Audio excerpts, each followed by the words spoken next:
Praise the lord. దేవుని స్తోత్రం. క్రీస్తు దేవుని బిడ్డలారా, ఉదయకాలమున ప్రభు నామమున మీ అందరికీ శుభాభివందనాలు తెలియజేస్తున్నాను.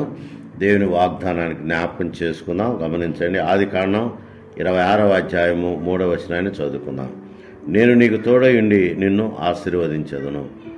నేను నీకు తోడయుండి నిన్ను ఆశీర్వదించదును. ఇదినో ఆశీర్వాదాలు పొందుటకు మనము దేవుని సన్నిధిలో ఉన్నాం కనుక దేవుడు దీవించాలని కోరుకుందాం. అందుకనే ప్రతిదినం ప్రభువుతో మనము నిత్యం ఆశీర్వాదాలు పొందుటకు దేవుడు ఇచ్చిన గొప్ప ధన్యతను బట్టి దేవునికి వందనాలు చెల్లిస్తున్నాం. ప్రభువుతో ప్రతిదినము అనుదిన ఆశీర్వాదాలు పొందుటకు, అరుణోదయ దర్శనం పొందుటకు దేవుడు మనకిచ్చిన గొప్ప ధన్యతను బట్టి దేవునికి వందనాలు చెల్లిస్తూ అనుదిన ఆశీర్వాదాల కోసం మనం ప్రార్థన చేస్తున్నాం. అరుణోదయ ఆశీర్వాదాల కోసం, దీవెనల కోసం, దర్శనం కోసం మనం ప్రార్థిస్తున్నాం. అట్టి ప్రార్థన దేవుడు ఆలకించాలని కోరుకుంటున్నాం. అందుకనే ఇస్సాకుతో దేవుడు చేసిన గొప్ప వాగ్దానము, నేను నీకు తోడయుండి నిన్ను ఆశీర్వదించదును. దేవుని యొక్క ఆశీర్వాదాలు పొందుటకు దేవుడు మనకిచ్చిన గొప్ప ధన్యత ఏంటంటే ఆయన మాట వినాలి. ఇక్కడ మనం గమనిస్తే ఇస్సాకుతో దేవుడు మాట్లాడుతున్నాడు. గమనించండి, దేవుని యొక్క వాక్కు మనం గమనిస్తే ఇస్సాకుతో దేవుడు మాట్లాడుతున్న మాటలకు జ్ఞాపకం చేసుకుందాం. గమనించండి, ఈ దేశమందు పరవాసివై ఉండుము, నేను నీకు తోడయుండి నిన్ను ఆశీర్వదించదును. ఎట్లనగా నీకు నీ సంతానమునకును ఈ దేశములన్నీ ఇచ్చి నీ తండ్రి అయిన అబ్రహాముతో సేవ చేసిన అబ్రహాముతో నేను చేసిన ప్రమాణము నెరవేర్చి ఆకాశ నక్షత్రం వలె నీ సంతానమును విస్తరింపచేసి ఈ దేశములన్నీ నీ సంతానముకి ఇచ్చేదను. నీ సంతానము సమస్త భూలోకములోని సమస్త జనులను ఆశీర్వదించబడుదురని దేవుడు వాగ్దానం చేసిన ప్రకారము, అబ్రహామును దీవించిన ప్రకారము ఇస్సాకు కూడా ఆ గొప్ప దీవెనలు దేవుడు ఇస్తున్నట్లుగా దేవుని బిడ్డలారా జ్ఞాపకం చేసుకున్నాం. అందుకనే ఇక్కడ గమనిస్తే ఆదికాండం 26వ అధ్యాయము 12వ వచనం గమనిస్తే ఇస్సాకు ఆ దేశమందున్న వాడై విత్తనం వేసి ఆ సంవత్సరము 100 ఫలం పొందెను. యెహోవా అతన్ని ఆశీర్వదించను గనుక ఆ మనుషుడు గొప్పవాడాయను. అతడు మిక్కిలి గొప్పవాడ వరకు క్రమక్రమముగా అభివృద్ధి పొందుతూ వచ్చను అని రాయబడింది.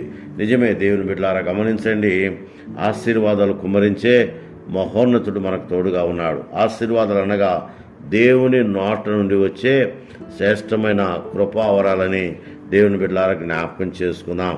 ఆయన కృపావరాలు కుమ్మరించే దేవుడని దేవుని బిడ్డలారా జ్ఞాపకం చేసుకుందాం. అటు గొప్ప ధన్యత ఈ దినము ఈ వాగ్దానంతో దేవుడు మనకు అనుగ్రహిస్తున్నాడు కనుక ఈ గొప్ప వాగ్దానము దేవుడు మనకు అనుగ్రహిస్తున్నప్పుడు దేవుని కృపావరాలు పొందాలని దేవుని బిడ్డలారా జ్ఞాపకం చేసుకుందాం. ఇస్సాకుతో మాట్లాడిన దేవుడు మనతో మాట్లాడతాడు.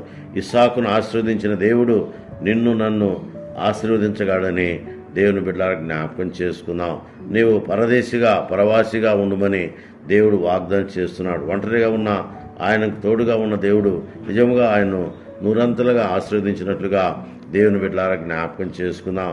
అబ్రహాముతో చేసిన ప్రమాణము నెరవేరుస్తానని, ఆకాశ నక్షత్రం వలె నీ సంతానం విస్తరింపచేస్తానని ఆయన వాగ్దానం చేస్తున్నాడు. నిజమే దేవుని బిడ్డలారా, గమనించండి, వాగ్దానం చేసిన దేవుడు నమ్మదగినవాడు, వాగ్దానం చేసిన దేవుడు గొప్పవాడన్న విషయాన్ని దేవుని బిడ్డలారా జ్ఞాపకం చేసుకుందాం. అందుకనే నీ సంతానం వలన గమనించండి, నీ సంతానం వలన సమస్త భూలోకంలోనే సమస్త జనులు ఆశీర్వదించబడని ప్రభువారు తెలియజేస్తున్నారు. నిజమే దేవుని బిడ్డలారా, ఈ దినము అలాంటి గొప్ప వాగ్దానం నెరవేర్చగల దేవుడు మనకున్నాడు. దేవుడు తోడుగా ఉంటాడు. అందుకని ఇక్కడ 2 విషయాలు గమనించాలి. మొట్టమొదటి విషయం, నీకు తోడుగా ఉండి నిన్ను ఆశీర్వదించదు. తోడుగా ఉంటే మాత్రమే కాదు, ఆశీర్వాదాలు కుమ్మరించే దేవుడని దేవుని బిడ్డలారా జ్ఞాపకం చేసుకుందాం. దేవుడు తోడుగా ఉంటాడు. అంత మాత్రమే కాదు, ఆశీర్వాదాలు ఆయన అనుగ్రహించే దేవుడు, కుమ్మరించే దేవుడు, కరుణించే దేవుడు, కాపాడే దేవుడు, బలపరిచే దేవుడు, బలమైన కార్యాలు జరిగించే దేవుడని దేవుని బిడ్డలారా జ్ఞాపకం చేసుకుందాం. ఉదయకాలమున దేవుని బిడ్డలారా గమనించండి, ప్రభువుతో నిత్యం మనము వాగ్దానాలు పొందుతున్నాం. ప్రభువుతో ప్రతిదినము అనుదిన ఆశీర్వాదాలు, అరుణోదయ దర్శనము పొందుట దేవుడు మనకిచ్చిన గొప్ప ధన్యతని దేవుని బిడ్డలారా జ్ఞాపకం చేసుకుని ఆయన సన్నిధిలో మనం ముందుకు సాగాలని, దేవుని కృపావరాలు పొందాలని దేవుని బిడ్డలారా జ్ఞాపకం చేసుకుందాం. దేవుని మాటకు లోబడిన అబ్రహామును దేవుడు ఎంతో దీవించాడు, నూరంతలుగా దీవించాడు. ఎంతగానో ఆయన దీవించినట్లుగా దేవుని బిడ్డలారా జ్ఞాపకం చేసుకుందాం. అలాగే ఇస్సాకును కూడా నూరంతలుగా దీవించాడు, ఆశీర్వదించాడు, బలపరిచాడు, బలమైన కార్యాలు జరిగించినట్లుగా దేవుని బిడ్డలారా జ్ఞాపకం చేసుకుని ఈ ఉదయకాలమున దేవుడు మనకు తోడై ఉండి మనల్ని ఆశీర్వదించే దేవుడిని జ్ఞాపకం చేసుకుని దేవుని యొక్క తోడ్పాటు పొందుటకు మనం ప్రయత్నం చేయాలి, ప్రార్థించాలి.